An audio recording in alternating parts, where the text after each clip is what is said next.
ප්‍රේක්ෂකයනි ඔබ අදත් මේක දුවන්නේ ඔව් නෑ බෑ මමත් එක්ක බෑ තරගයේ සමග. විනාඩි දෙකක් තරගකරුවා තරගයේ රැඳී සිටිය යුතුයි. ඔව් නෑ බෑ කියන වචන තුන භාවිත කරන්න නැතුව. සානක. ඉතින් සානක නීති රීති පැහැදිලිද?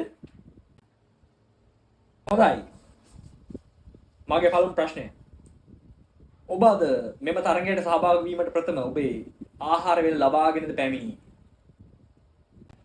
දැන් මෙහෙමයි ඔක ටිකක් අමුතු ප්‍රශ්නයක්.